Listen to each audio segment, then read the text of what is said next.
I am Sandra Lee, and this is Better Brain Briefs. And today I want to talk about what it's like having a brain injury and doing the work to heal it.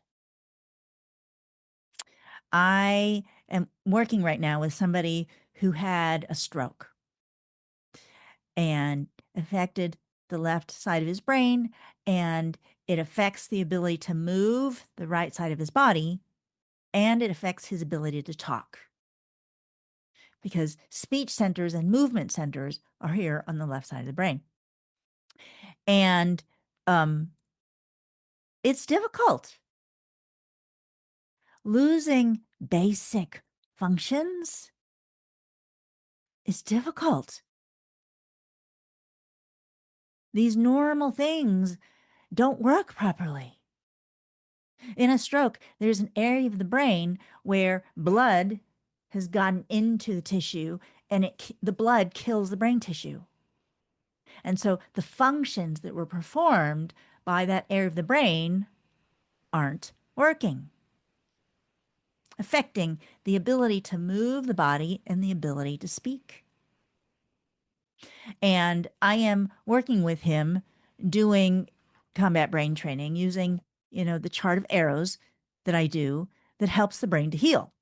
And it really does work. But for him, it's very difficult. Reading the chart is difficult. And, he feels frustrated, feels like there's something wrong with him. He thinks he's stupid. And it's not. Doesn't have anything to do with that. It's the area of the brain isn't working. So what's happening when we're doing physical therapy, for example, because he's in physical therapy as well for the the movement parts, or for whatever we're going to call this. I suppose call it speech therapy, but whatever. What happens when you're doing these therapeutic things to help the body, help the brain work better? And this is going to apply wherever it is you have your brain injury. Wherever it is you have the stroke or the impact is going to determine whatever the symptoms, whatever the issues are that you experience, because it's dependent on the area of the brain that is affected. So whatever the function is that's not working properly, you could do some sort of therapy, some sort of treatment, some sort of activity designed to help the brain relearn how to control that function. So let's talk about what's happening. There's an area of the brain that's not working properly, and there are functions that this area of the brain performs. In this case, movement and speaking.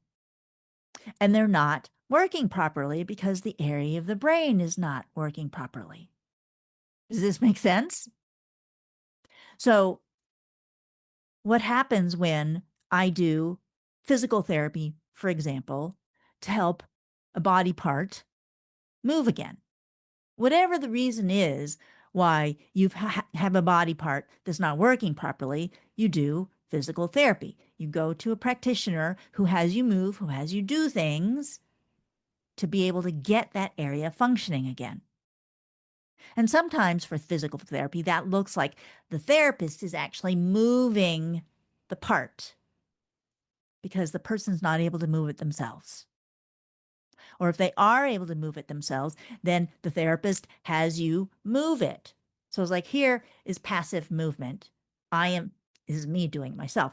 I am with this hand moving my other arm. That's passive.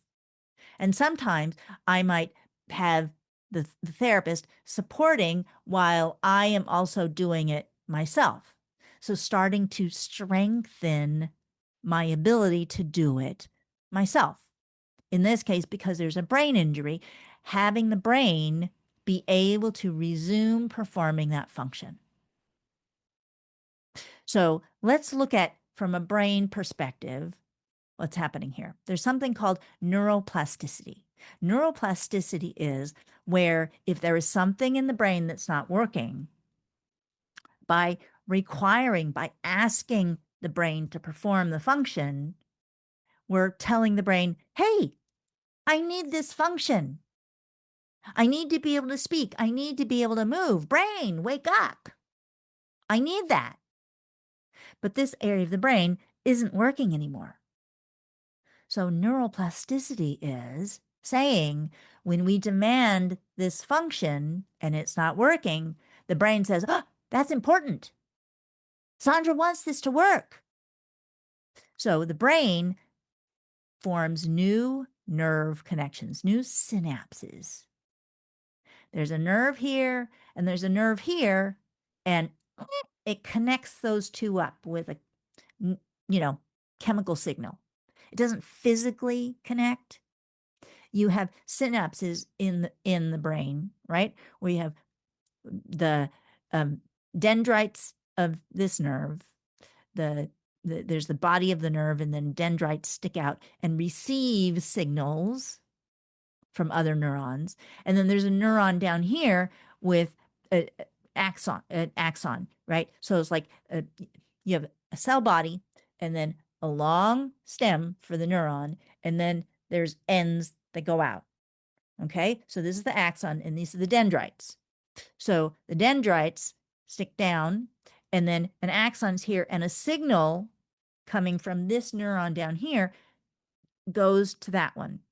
So there are neurochemicals, neurotransmitters that go from this neuron to this neuron. There's a gap here, synaptic cleft, and send signals from this neuron to that neuron by sending chemical signals here.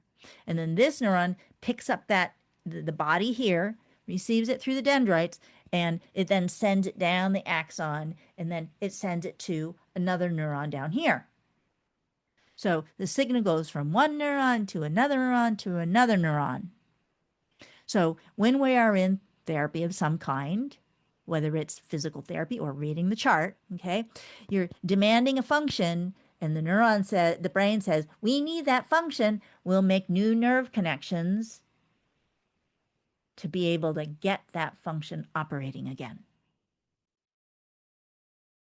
So my client gets all frustrated because he can't speak. But because we're requiring and we're saying, hey, I want this, the brain says, all right. And it makes new nerve connections, new synapses. So that over time, this function improves. Not because this specific area of the brain is able to do it again, but because you wire in new connections so that the function gets better. This is how the brain learns. When I put a need in, doesn't know how to do something, it's like, okay, I'll get better at that. And it builds in new nerve connections. Anytime I am learning something, this is what's happening. If I wanted to learn how to build a house, I don't have any experience in that. My body, my brain don't have any experience in building a house. But if I go, it's like, okay, I learn from a book, or I learn from a video, or I learn from a teacher. And that information goes in and it builds new nerve connections in my brain. I was like, I know some new stuff. And then I go out and I start cutting boards, measuring with my measuring tape. And I have these experiences that build in new experiences in my brain so that I have new things that I know how to do. Anytime I learn something new I've never done before, I'm building in nerve connections that have that experience so that I have more knowledge, I have more experience, I have more that I know how to do. So this is what's happening therapeutically when somebody has a brain injury, body's not able to do things, and we ask it to learn how to do that again, forming new nerve connections that enable that lost ability to return, to be able to speak, to be able to move. Or if it were the back of the head, to be able to see properly. Could be hearing is affected. Whatever area of the brain is affected is going to determine the functions, the abilities that aren't working and the symptoms that are going to be occurring. So that when you do the things to help the brain to be able to heal, those functions return again. Just like one of my friends was in a car accident and hands aren't working properly. Sensation isn't working properly. Ability to move isn't working properly. In one of my sessions with her, she was reading the arrows. I was working on her brain with the intuitive sound healing. And as a result of that session, she had more sensation in her hand and more ability to move. Brain healing and building in new function to, in this case, replace functions that were normal but aren't working. This is what happens when you are working to heal your brain when there's been a brain injury. Real life examples. I know people who had such terrible brain injuries, whether stroke or accidents, falls, where they didn't have basically any function at all. No ability to move and walk, no ability to talk. And through doing the therapy, they get their life back.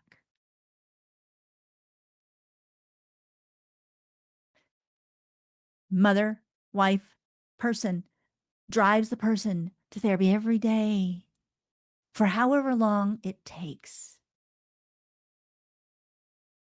And because of that commitment, I am going to get better no matter what. I'm going to walk again. I'm going to run again. Just get past the days of the frustration, the times when you want to give up, and just go and do the therapy anyway. Having that person in your life that supports you on the days when you're not having a good day and gets you to continue. Those are the people who believe absolutely I'm going to regain this ability. Those are the people who get better. That's what it takes. So if you have had a brain injury, or if you know someone who's had a brain injury, trust, know that really can be done. Your brain heals itself every day of your life, from the first day to the last. I am Sandra Lee, intuitive sound healer, supporting people in healing from brain injury, getting your life back, being the person you want to be. Won't be exactly the same, but you can have your life back. If you want to talk with me, I have 10-minute share your story calls. It's just telling me about your experience. It's not a sales call. So there's a link to schedule that below the video. It's shinewithsandra.com/brain story. See you next week for Better Brain Briefs. Thanks.